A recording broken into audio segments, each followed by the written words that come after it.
So welcome everybody. So tonight I was asked to talk about Canada's new 24-hour movement guidelines. So I am the chair of Exercises Medicine Canada's National Advisory Council.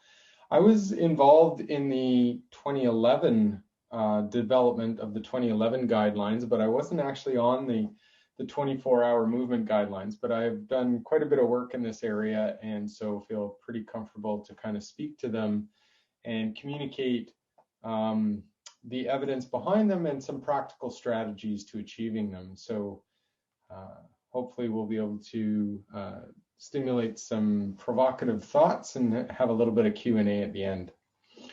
So I think it's no surprise to anybody that physical activity is a wonder drug. Even if you don't lose an ounce, you'll live longer, feel healthier, and be less likely to get disease. So we're going to talk a little bit about the evidence for this, but it's pretty well known that there's some very positive effects. And this is,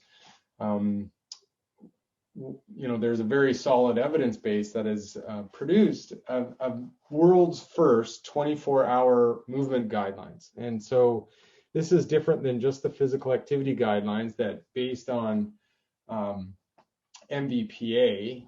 I'm just trying to adjust my part. Just bear with me for 1 second here. Sorry, I'm just trying to, I'll just minimize that and not worry about it. That the MVPA guidelines that, speak to 150 minutes, really only affected a very small portion of the day, and what do you do with the other 23 hours? And that's where the evidence has accumulated to the point where we can actually produce 24-hour movement guidelines. Canada has led the world in this regard, and actually the guidelines for children and youth, and then recently preschool about a year and a half ago, were endorsed by the World Health Organization, etc. And so now Canada has produced the world's first 24-hour movement guidelines for adults and adults age 65 and older.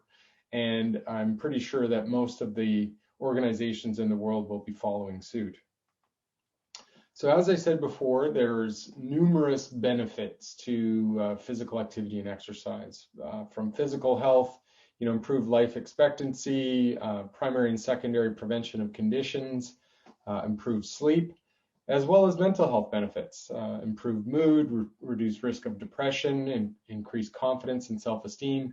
And these are all very strong evidence base that I'm going to go into in a little bit of detail here in a minute.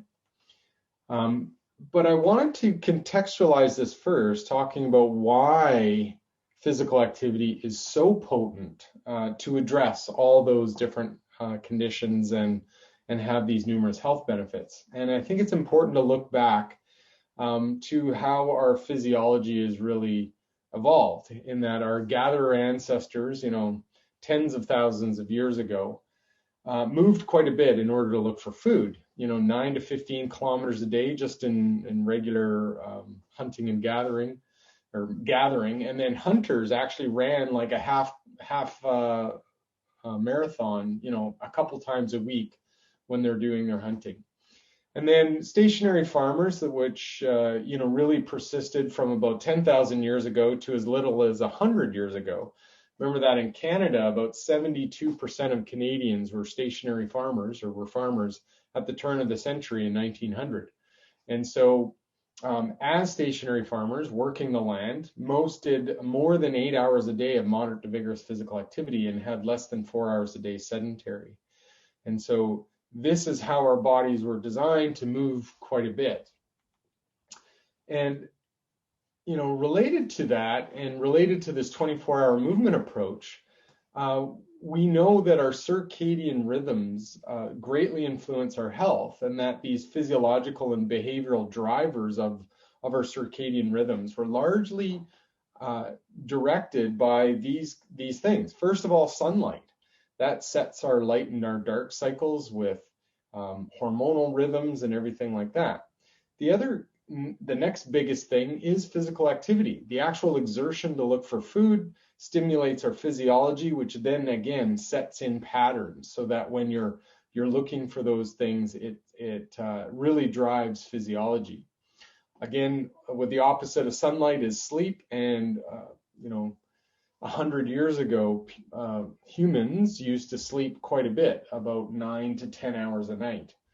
The other thing is our diet has changed quite dramatically, that we've gone away from kind of that farming plant-based diet to more of a processed food diet.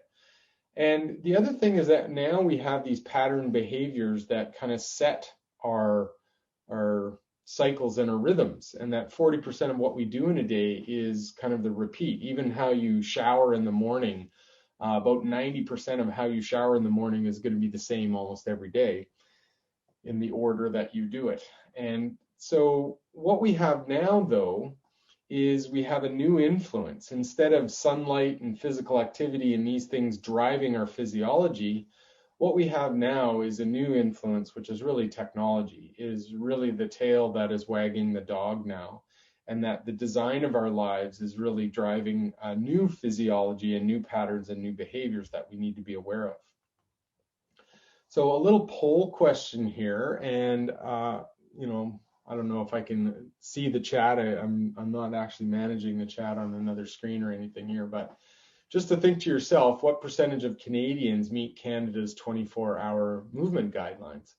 So just think to yourself for a minute there, and try and guess what percentage of Canadians are meeting our 24-hour movement guidelines. Well, this question is actually quite complex now that our guidelines aren't just physical activity. But the second half of this question is, do you meet these guidelines? And one of the things to think about here is, although we may think that we're quite active, in many respects, like the picture here, we might not be as active as we think we are. And so this is something to keep in mind. And part of the reason why they're going to this 24-hour approach, it's not just the 30 minutes or the 60 minutes that you go to the gym, it's about the other 23 hours of the day that also really influence your health. And so we need to be cognizant of that. So here are the Canadian 24-hour movement guidelines so that you can see them in a little bit more detail. That the moderate to vigorous physical activity, that 150 minutes is still there, but the 10-minute bouts has been removed. And I'll talk about that in a second. There's the muscle strengthening activities. Some new things now, though, are in the physical activity realm, several hours of light physical activities, including standing. And I'm standing giving this lecture tonight, or this presentation. So that also has an evidence base, and I'll talk about that. There's the sedentary behavior, that to reduce our sedentary behavior as much as possible, to no more than 8 hours, and then get good quality sleep. And that's where this 4 is actually designed. If you look at the 4 right beside the 2 here, I don't know if you can see my cursor or not, but the moderate to vigorous physical activity is that heart part that is slanting upwards, meaning that, if you can get some heart pumping activity, great. If you can do more, even better. If you can get those light hours of physical activity with the steps and the shoe there, the more you do, the better. Getting good quality sleep of 7 to 9 hours a night is kind of the tip of the pyramid there that really sets your ability to meet your physical activity guidelines. And then the sedentary behavior, even though that part of the 4 with the computer there is small, we tend to have quite a bit of sedentary behavior. So the idea of it sloping down like that is really to impart that we want to limit it as much as we can. So moving forward here with regards to the guidelines, first thing we want to do is actually see how we're doing as Canadians. So what's our report card? And I'm actually on the Participation National Research Committee for the report card for adults and older adults. And so I do get a little bit of a line on some of this data. So although it's available on the Stats Canada website with the Canadian Health Measure Survey. So if you can go to Stats Canada, you can look up any of these pieces of data. But the key thing is that adults in Canada, about 55% of adults, if you ask them in a questionnaire report meeting the guidelines of 150 minutes per week. The actual objectively measured with like accelerometers and things like that are about 52% of Canadians are actually getting 7,500 steps a day. And that in the literature is shown to be roughly equivalent to getting 150 minutes. But you can see that there is a slight difference there because the accelerometer data of those getting 150 minutes above a moderate threshold, and a moderate threshold is about 100 steps per minute. So, you know, the song Staying Alive is about 100 beats per minute. So if you're getting enough steps in a day above that 100 step threshold, then it counts towards the new guidelines. Now, this is where the big difference has been, is that in our previous guidelines, it was 150 minutes of MVPA in bouts of 10 minutes or more. And for that, as Canadians, we were really struggling because only 16% of Canadians were actually accumulating their physical activity in bouts. But we now have new data showing that you don't need to do it in bouts necessarily for health benefits, that you can just accumulate a minute at a time. And we're doing a little bit better in that regard, about 45%, but that still means that there are some people that are active throughout the day that aren't doing it at necessarily a moderate intensity. So the other parts of the guidelines related to light physical activity, we get about 3.7 hours a day, and there actually isn't a threshold for that. The 24-hour movement guidelines say several hours. And what's several? We don't know yet because the evidence isn't there to say you need to get at least 5 or something like that, like it is for sedentary. So sedentary, I'll show you, is that the data, you know, after about 8 hours of sedentary behavior in a day, your health risks go up quite dramatically. So the threshold there is 8 hours a day, and only 38% of Canadians are actually not sedentary for less than 8 hours a day. So we're not doing so well there. The less than in our sedentary behavior guidelines also say, and no more than 3 hours a day of screen time. So of the 8 hours, no more can be recreational screen time. That means the other 5 hours is typically work related, working in front of a screen, etc. And so we're doing a little bit better there, but that part is actually self-report. So I'm not so sure we're doing as well as the reporting there. It is important to note that our MVPA, although 45% are meeting, it really still is only 24 minutes a day on average. And so it's amazing when we present the health benefits of physical activity that as little as 24 minutes to 30 minutes a day provide this significant effect on our health. That as little as 24 minutes can really dose that. And so that's an important thing. The other thing I wanted to highlight is that the number of Canadians that are doing kind of like exercise regularly, where you're doing 30 minutes of MVPA in bouts of at least 10 minutes, meaning it's at a threshold intensity for a sustained duration, 5 out of 7 days, is only 5%. So the number of Canadians that are regularly exercising is actually pretty small. And so I just think that that's important to keep in mind, that when we say, we should exercise, there's a whole lot of other options in the continuum there for physical activity that don't necessarily mean that you have to exercise, and that is really a smaller part of the population that does exercise on a regular basis. So the other part of that guideline was the sleep outcomes, and relative to the sleep outcomes, the Canadians that are meeting sleep guidelines, if you look at the guidelines for youth, it's supposed to be 8 to 10 hours a night and just over the threshold. Adults, 7 to 9 hours a night, and again, just over the threshold, and same thing with older adults. So the numbers that are meeting those minimum thresholds of 7, we're just teetering on that. That children and youth are about 80 and 70% actually meet the hours guideline, even though it's right on the threshold. And 65% of adult men, about 70% of adult women, and 72% of older adults are meeting the recommended sleep duration. So not doing too badly there, but I'll present some other data that there may be some other things to think about when it comes to the sleep outcomes. It's not just the total number of hours, but the quality of the sleep that's also important to consider. So, why is this important, and why are the sedentary behavior and this 24-hour movement guidelines kind of interacting? Well, this will just give you a little snippet of an example of how these things kind of relate.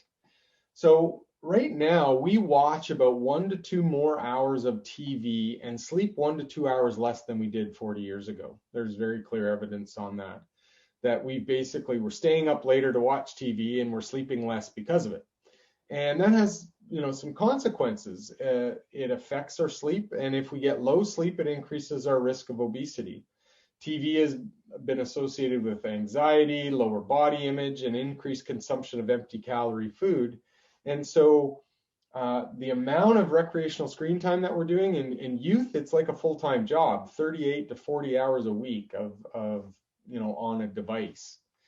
And we know that for each hour less of TV that we watch per day, it reduces our risk of premature death, obesity, diabetes by around 10% per hour less that we watch. And so this is where the interacting factors of screen time and sleep and a lack of physical activity are all influencing on weight gain and our health. And so this is kind of the picture that I want to paint and to follow up on. So how did we get here? Well, we know that the design of our lives has changed quite dramatically. In the last 100 years, since becoming stationary farmers to more of the industrial kind of revolution, but then even in car manufacturing after the Second World War in the 50s and 60s, that people still, occupationally expended a lot of energy.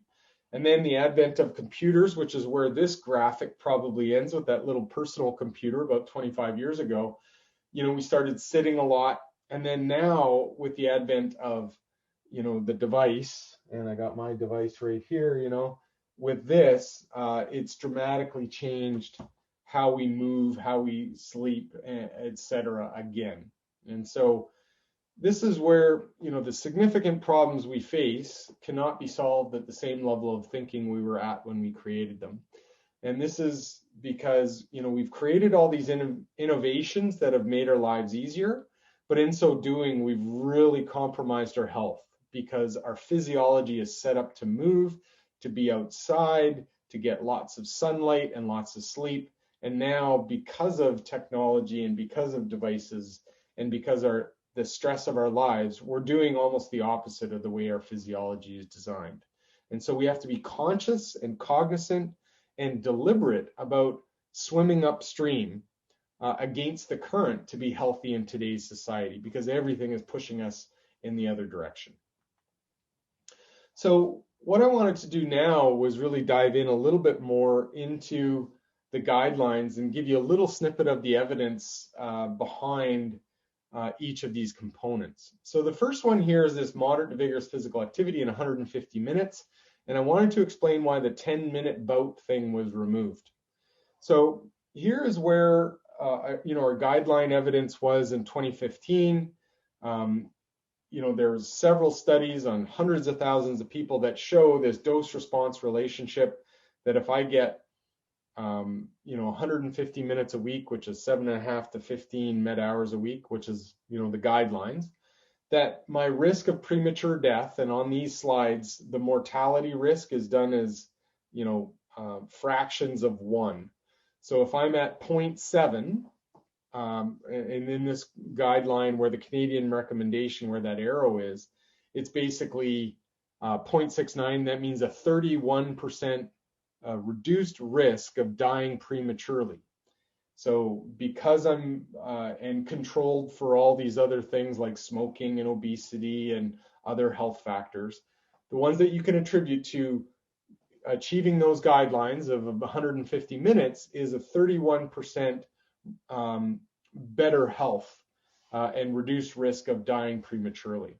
And you can see that there's that kind of dose response curve that's quite strong. Now, most of that data was based on self-report for years and years. But now we have data that is actually based on accelerometry measured physical activity. So there's sometimes a difference between what people report and what they actually get. And now we have like this NHANES data, the National Health and Nutrition Examination Survey from the US, for example. It's followed adults for 7 years, large databases using accelerometers. And now we show, still within that the recommendation of 150 minutes, interestingly, it still is around that 31% level.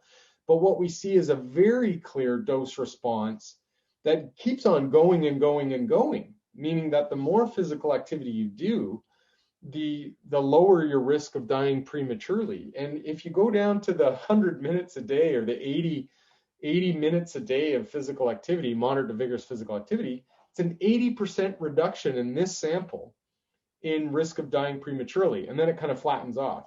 And that's where we get about 20% of our genetics are determining our mortality that we can't do much about. And that's where physical activity, even controlled for other factors, is really coming down to that genetic determination point. And so 100 minutes a day, and then it kind of flattens off. So what is the take-home message here? Well, any minute that you do is, benefits your health. If you're doing 30 minutes a day, it might be better to do 60 minutes a day. But if you're only doing 5 minutes a day, doing 10 is better than 5, and 5 is better than 0. Basically, every minute along that line shows us that every minute of physical activity you do is going to contribute to your health. Now, the other thing that you take away from this is that, those circles on that graph, the darker circles in the red are bouted physical activity. And you can see that the more physical activity people do, the more they tend to do it in bouts, meaning they accumulate them together. But when you analyze this data, and with this graph on the right side here, if you look at the total MVPA, or you do it in 5-minute bouts or 10-minute bouts, it doesn't really matter. That if you accumulate it a minute at a time, 5 minutes at a time, or 10 minutes at a time, it doesn't matter as long as you're getting out of that low active group into the next quartile. And there's still that dose response effect, but as long as you can get out of the sedentary group, you're going to do your health a favor. And that's the next take-home message here, is any way to get out of that lowest physical activity group by being active and getting physical activity is going to positively impact your health. And that means that you don't necessarily have to get to 150 minutes, but as long as you're not in that low end group of not moving much. So this is, the corollary then is that the more we move, the more health we get. But it also means that it doesn't matter where you're starting. If you start becoming more active, you're going to improve your health. And so this was a study, Bob Ross's lab out of Queens, randomized controlled trial, very well controlled, showing that if you do 30 minutes a day of physical activity, which is kind of what the guidelines are saying, it's a low amount, a low intensity, and that 30 minutes is done at a moderate aerobic level. So this isn't very challenging. This is a brisk walk, essentially. You do the low amount of 30 minutes a day, you're going to improve your fitness by 1 MET. If you do a high amount, meaning 60 minutes a day, you're going to get double the effect. You're going to get 2 MET improvement in your fitness. If you do a high amount at high intensity, so about 40 minutes, but at a slightly higher intensity at vigorous, that's going to challenge your physiology even more, and you're going to get more fitness benefit. So why is that important? Well, each MET, and that means a metabolic equivalent. So basically multiples of your resting metabolism. So while you're seated, you're at about 1 metabolic equivalent. While I'm standing here, I'm at about 2 METs. If you go for a brisk walk, you're at 3 or 4 METs. And so the more you can increase your fitness, the more physical capacity you have. So if you can increase your fitness by 1 MET, it reduces your risk of cardiovascular mortality by 17%. And then if you go up by 2 METs, then you're 35%. You go up by 3 METs, you're now looking at 50-something%. And so there's your dose response. So it doesn't matter where you begin, as long as you start exercising and improve your fitness, you're going to get that benefit. The other component and part I wanted to, or the point I wanted to make here is that you don't necessarily have to lose weight to get these benefits. And this is where our society is really focused on weight loss. But if you look at this graph, following people over 25 years, the top line there are people in good cardiorespiratory fitness, meaning that their survival rate is about 50% greater than those in the poor cardiorespiratory fitness group, regardless of whether or not they were normal weight or overweight or obese. The key thing that differentiates those two groups is their fitness level. And so in this regard, cardiorespiratory fitness is more important than weight, and that by getting your physical activity guidelines, you don't necessarily have to lose weight in order to get the benefits. And a lot of people stop being active when they don't see the scale move, and that's the wrong approach, in the sense that you're getting lots of benefits to your health by just being active. Even doing a 10-minute walk every day is going to benefit your health regardless of whether or not you lose weight. To use exercise to lose weight actually takes quite a bit more. It's about an hour a day minimum to maintain your current weight or to get moderate weight loss. But you need even more than that or higher intensity in order to get significant weight loss with exercise. But that's not the key thing. It's your fitness that improves. Okay, so hopefully I put that one to bed. The next thing I wanted to talk about was the light physical activity, and as well related to the sedentary activity. And this is something that has really exploded in the evidence in the last 10 years, that we can now include them in the guidelines. And so you can see that it says no more than 3 hours of recreational screen time, and then breaking up long periods of sitting as often as possible. So when we look at our physical activity continuum, you can see that previous guidelines have really focused on that moderate to vigorous physical activity spectrum. There's a big range there, but it was really only 24 minutes a day. And we're supposed to we spend 9 hours a day in sedentary and a few hours a day in light. So we really need to take care of that end of the spectrum. And that sedentary is basically any waking behavior that's in a sitting or reclining posture. So standing is not sedentary. It's actually metabolically active that benefits your health a little bit. So when we look at sedentary time and risk of death, this is a meta-analysis done on over 40 studies with over 830,000 participants that shows a very clear dose-response relationship. That the more time that you spend sitting in a day, so to the far right side, more than 75% or more than 3/4 of your day spent sitting, versus 25% or less of your time spent sitting, that's a 50% difference in your risk of premature mortality or premature death. And so, that's a very, very significant effect. If you, combine the far two columns and the other two columns, it's a 24% difference between moving a little bit and not moving much. And the difference in things like diabetes can be 90% different between those two groups. So being sedentary is not that great. Now, let's assume then that you're active as well. Say you go for your 30-minute walk at lunch. Is it important that you also not be sedentary, sitting in a desk job the rest of the day? Well, it does. This evidence shows you that if you're sitting most of your day, going and being active benefits your health, because it basically reduces that effect by 46%. So if you're sedentary most of the time and you go for that 30-minute walk every day, well, you're, again, benefiting your health, just like we've seen. You reduce your risk by about 46%. And if you're still on your feet most of the day, but you still go for exercise and you're active, you still get an additional significant 15% improvement in your risk of dying prematurely. So there still is a benefit to the MVPA as well, even if you're on your feet all day. And so you hear that a lot, like nurses and janitors and people that work construction, they're on their feet all day, so they're not sedentary, but they can still benefit from doing that moderate to vigorous physical activity.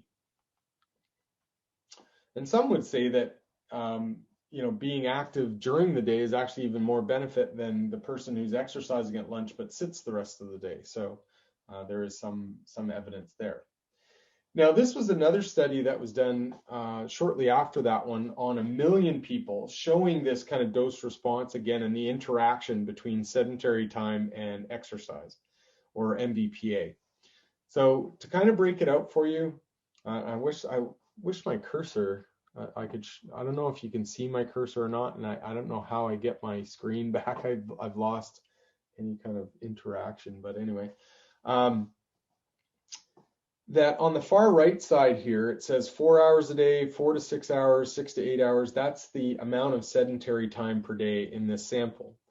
Well, within that subgroup, if you only get 5 minutes a day of moderate to vigorous physical activity, you can see that your hazard ratio for mortality is quite a bit higher, especially if you're in that more than 8 hours a day group. You shift down one column to that 25 to 35 minutes a day, and you see that there still is a dose response with regards to sedentary behavior, but it's kind of blunted quite a bit. And what you see though is in the far left column, that 50 to 60 minutes and 60 to 75, is that if you're highly active with MVPA, it can actually even eliminate the risk of sedentary behavior. If you do enough MVPA to mobilize and charge up your metabolism, it actually can counteract the effect of even lots of sedentary behavior. So somebody could be getting an hour or two of exercise per day and then sitting in a desk job or whatever they have to do the rest of the day, and it can really significantly blunt their health risk there. Now, having said that, it still is better to not be sedentary and to move, but that is the evidence there. So that's where we get that 8 hour a day kind of threshold.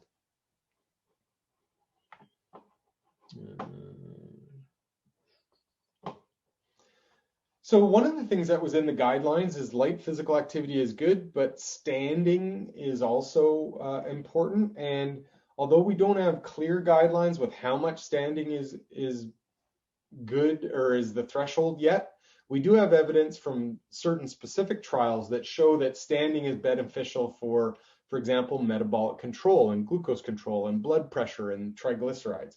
This is one example of one of these studies where they did a randomized control trial. People ate a shake, a standard meal at lunch, and then for the afternoon, for the 3 hours after that, they either sat in the blue bars or they stood and worked at a desk or whatever it might be, standing. And their glucose excursion, their change in glucose was 40% lower if you were standing, meaning that you're contracting your leg muscles, they're using the glucose, you're staying more active, you're kind of moving around a little bit. And so after that meal, and so you can imagine that if after every meal in the afternoon, if you were standing versus sitting, how that can relate to weight gain or risk of diabetes or high blood pressure, et cetera, over time. So we don't have the clear guidelines on how much standing yet, but we know that there's evidence saying that it's better than sitting. The other one was reducing screen time to less than 3 hours per day. And this is where some of this evidence is coming from, where your risk of cardiovascular events on the left side, again, your reference standard is 1 for less than 2 hours a day. And then once we go up to 2 to 4 hours a day, it goes up by 100%. More than 4 hours a day of screen time, again, we're at 110%. So these were some of the first studies that were showing, wow, your risk of having health problems goes up if you spend a lot of time on screens. Now, coming back to this Eklund paper, again, 1 million people that were analyzed, and this one is all-cause mortality, and the reference standard at 1, and then the exponential increase in risk of death going up for screen time. So again, if you go all the way to the far right side there, if you have 1 hour, 1 to 2 hours, 3 to 4, 5 hours a day of recreational screen time, relative on a baseline of 5 minutes a day of MVPA, you can see that your risks are pretty elevated. And that in that more than 5 hours a day of screen time, really elevated. You have twice the risk of dying prematurely. If you're getting the MVPA kind of guidelines at around 25 to 35 minutes a day, you still have elevated risk if you use a screen, but it's blunted a little bit in the lower amounts, and you can see that at that 3-hour mark, it really kind of shifts up. It's interesting to note that in the hour-a-day groups, that they eliminate most of the risk of screen time, except in that very high amount, more than 5 hours a day of screen time kind of group. And that's because, again, screens tend to be associated with other poor health behaviors like lack of sleep and overeating and these kinds of things. And so that's where the guideline comes from, is that if you do more than 3 hours a day of screen time, you're at elevated health risk. There's a 30%, anywhere between 20 and 35% increased risk of dying prematurely if you're spending a lot of time per day on a screen, even if you're exercising and getting your MVPA of an hour a day. So that's where that guideline comes from. All right, so walking through some of the other ones here. Here is muscle strengthening activities. And we know that, again, there's very good evidence for this now, especially in older adults. And this is where, short bouts of balance and strength exercise actually maybe be more realistic for some people than high amounts of aerobic physical activity. We know in older adults, the benefits are very clear. The number one barrier to physical activity and to quality of life and the burden in older adults is actually pain and osteoarthritis pain and musculoskeletal pain. And by participating in strengthening activities, the number one thing that comes out of all the studies is a reduction in pain by 35 to 50%. So if you increase your strength and unload the joints and improve their health, then your pain goes down. You also reduce your risk of falls. All you need is 11 older adults to exercise for 1 year to prevent one serious fall, which typically is associated with mortality. It's the number one predictor of mortality in older adults, is a fall that then leads to a broken hip. Is actually the broken hip is the number one predictor. But it also reduces cardiovascular mortality. It reduces blood pressure. It preserves muscle mass, which is the number one predictor of diabetes in older adults, because our muscle mass declines, and that's where our blood glucose is being used. The other thing is that you have less cognitive decline. If you're doing novel exercises, it actually challenges your brain and maintains your brain mass as well. And therefore, all of those things together means that your quality of life and your independence is greatly improved when you participate in strength exercise. So the last one I wanted to, touch on or explain is the sleep guidelines. And so I already said that about 70% of Canadians are kind of meeting the sleep guidelines, or 70% of adults.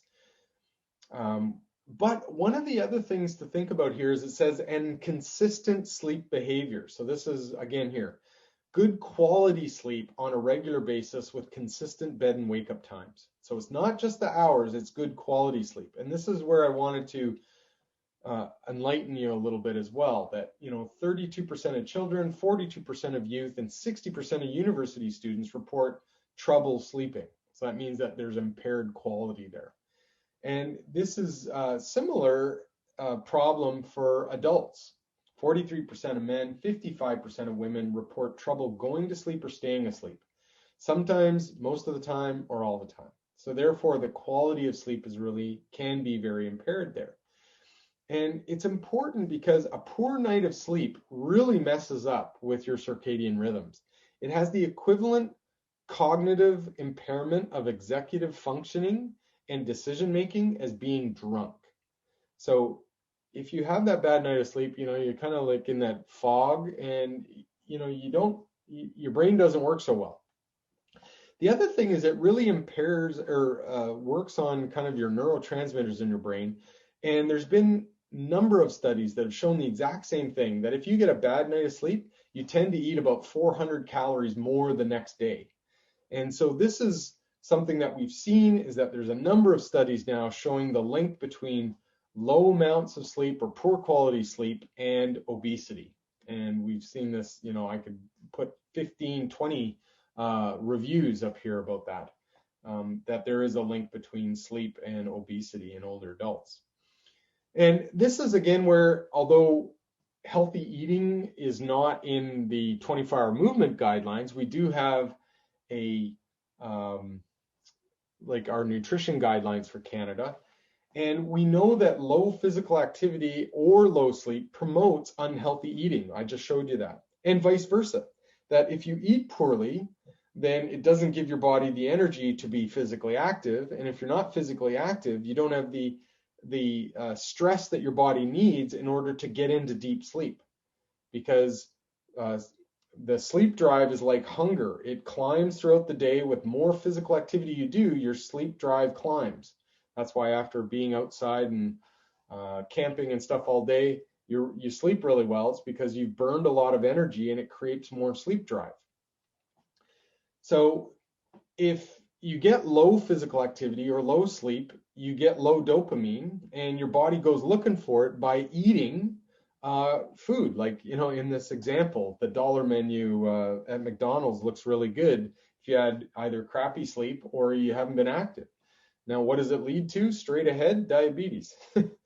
Now, the good news is that exercise can give you a hit of dopamine. And so if you get poor sleep, what you can do is be active in order to reset your biorhythm.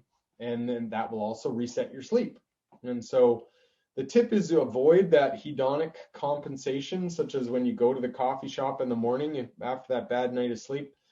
Avoid that cinnamon bun. Be very consciously cognizant of that, and instead walk to the end of the block and get that extra 5 or 10 minutes of physical activity, and then get your coffee, and you won't actually crave the cinnamon bun quite so much. So it is really key to integrate all the behaviors in the whole, and this kind of shows you, there's some monitoring that we've done with some of our studies that shows you that there are some interrelationships here. So this one is a monitoring tool or an app that we use to monitor some research subjects. And this one has in the red there the physical activity, and then on the right there in the blue is the sleep pattern. And when you line them up, it's very interesting to see how these things line up. So here, right in line with the red line there, you can see, sleep was high, the active time was high, the calories consumed, or the green is eating, was lower. The next day over, you can see that the total sleep went down, the physical activity went down, and boom, the calories go up. You can see the next day over, sleep goes up, physical activity starts to climb back up, and calories go down. You can follow this exact pattern over on the right side again.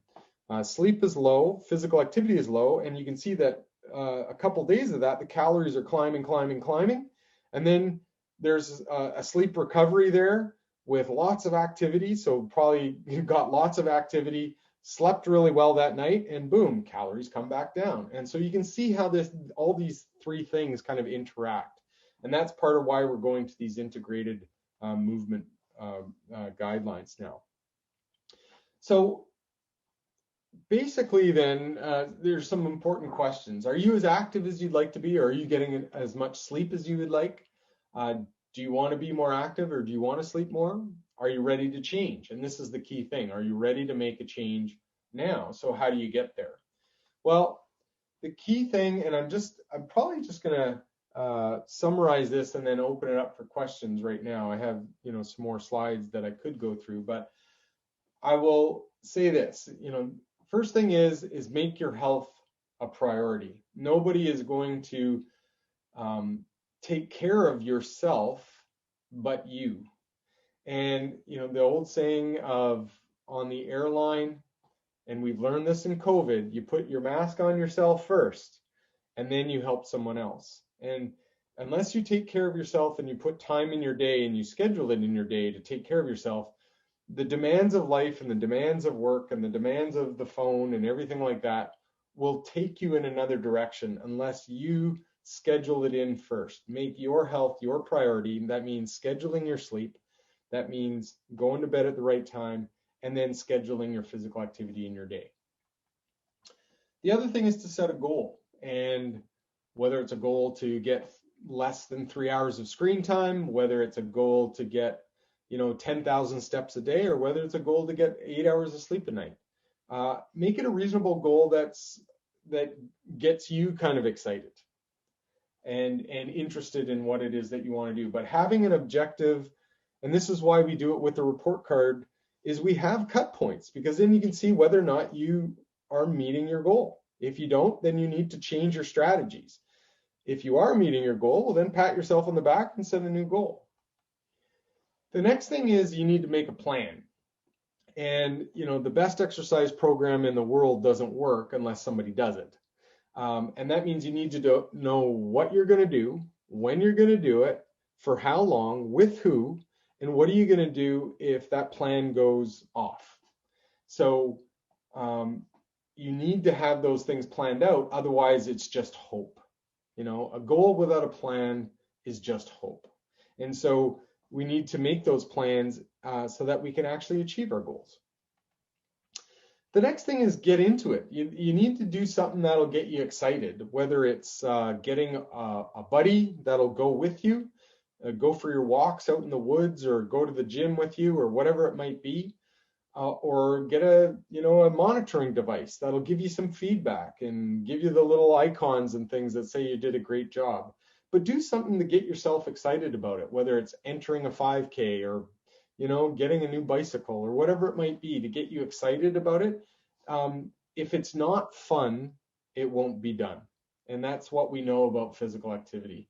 So you need to get into it. You need to figure out what it is for you that gives you that, gets you up for it, and dive into that. The other thing is to get comfortable with being uncomfortable. And the one thing I'm going to do here, and I don't know how I did this, but I removed being able to see people on the screen here. Oh, I see a couple people. So what I'm going to ask you to do is the people that I can see, and you can turn on your screens if you want, is just go like this and cross your arms like that. Okay, just cross your arms. All right. So everybody, tends to do this in a certain way. Okay, so now what I would like you to do is cross your arms the other way. Okay, does that feel a little awkward? Does that feel weird? Yeah, a lot of people going, yeah, that feels really weird. And it's just like exercise. The first time you do it, it'll feel weird. It'll feel awkward because you haven't done it before and your body is not used to it. So the first time you do resistance exercise, it'll feel uncomfortable. It'll feel weird. The first time you go for a walk with, walking poles, it'll feel a little uncomfortable. But the more we can be comfortable with being a little uncomfortable, the better off we're going to be, because we challenge our bodies, we challenge ourselves in a new way, and that allows us to improve and get better. So that's the fifth step. Then the last one of our strategies for success here is celebrate meeting your goals. That once you've actually made a plan and you've achieved something, is really celebrate that with other people and say, hey, I did this, and pat yourself on the back, and maybe buy yourself a new pair of shoes, or meet up with a friend and talk about your trip that you did hiking in the woods, and have fun with it, and then set a new goal. And so I think with the time that I have, I am actually going to stop there and say that that's kind of the summary, and that movement really is medicine, that that anybody can begin. It's physical activity is a natural experience of the body. Most people don't need like a major medical evaluation or anything. Just light physical activity, if you're really concerned, to moderate, is safe for most people. And if you take those kind of 6 strategies there, you can go a long way to making your physical activity stick, and you can embrace the 24-hour movement guidelines for your health. So I'm happy to end it there and to do a little bit of question and answer if anybody has any questions. Great, thanks, Jonathan. I didn't mention it before, we were kind of short starting, but again, I think most people know to use the chat box if you wanted to ask a question or a comment. about the 24-hour movement guidelines. Lots of great information that we've heard, lots of things to consider. And I think food for thought, as we know, we need to move more, sit less, right? That's kind of the take home message, and all the benefits of adequate and healthy and good quality sleep, as well as all the benefits of cardiovascular exercise and resistance exercise. So if anybody has a question, again, you can use the chat box, or if you just wanted to, you could raise your hand, or raise your hand. If you didn't want to use the chat box, we can work it that way too. Although they're very seasoned, Jonathan, they're extremely good at these talks by now. They've got the chat box I know you guys have had a lot of them. This is awesome. I'm very impressed by the group. They're doing so well. They're all so tech savvy now through this whole process. So Jan's saying, I love the bar with the link between sleep, exercise, and food intake. What a great visual reminder. And yeah, absolutely. So you can expand on that, Jonathan. Yeah, so that many of the new apps and fitness devices, like your Apple Watch or Fitbit or whatever it might be, that one was actually, like Garmin does that, will give you that, the interaction. A lot of times you have to enter your nutrition data in order to see that full picture there, like through, what is it? MyFitnessPal is one that you can use to link up with some of these other ones. And it's really interesting to see those patterns. And a lot of times you wouldn't be aware of it unless you actually saw them. And it's interesting because what we measure, a lot of times we manage. And one of the number one strategies to change a behavior is actually to monitor a behavior. So if you do want to change something, then maybe start measuring it first to see where you're at so that you can see where you go. And that's one of the reasons why we do fitness assessment, is it's difficult to make an exercise prescription that's appropriate for you unless we know where we're starting at, and therefore we can make it more specific to your needs when you do a fitness assessment. So just like if you want to change your sleep habits, it'd be a good idea to kind of monitor your sleep habits or measure your sleep habits for a little bit, just to kind of be eye-opening. I recently, in January, tracked my food intake again for a little bit, just again to be informative and to be reflective about, what kind of things was I eating. And I saw some patterns there that I tend to like corn chips when I get home from work. It's like a stress thing that I, nacho chips, not just the corn chips and salsa. And I noticed, man, I'm eating those a lot. So it was one of those things that you just kind of do automatically after a while. So the monitoring stuff can sometimes be eye-opening and help you get to a place that you didn't know you were at, or know you could get to. Yeah, I find if I do something like that, if I have to write it down, then I'm a little bit more hesitant to stick it in my mouth because I don't want to write it down necessarily. That's the other one about monitoring, especially with food. If you have to write it down, you don't want to write down donut, or 4 donuts. I had a half a donut. There, I'm okay. I'm going to limit myself there. Yeah, absolutely. Yeah. We'll see if there's any more. I don't think there's any more comments. Someone's mentioning that they were stretching while listening and watching. So that's great. And I always find it's great. Jonathan stands up. We've had a couple other presenters stand. And I feel guilty sitting while I'm doing these. So I feel like I need to stand up after. So I'm actually going to go shovel my driveway now. There you go. I can't believe you guys got a shovel, although it's not that warm here. But interesting story related to that is I have a stand-up desk at work. And I was building a home office, and I wanted to get a really nice desk for my home office so I could write. And when I write, I like to sit because it allows me to focus a little bit better. If I'm standing, I can't seem to do that.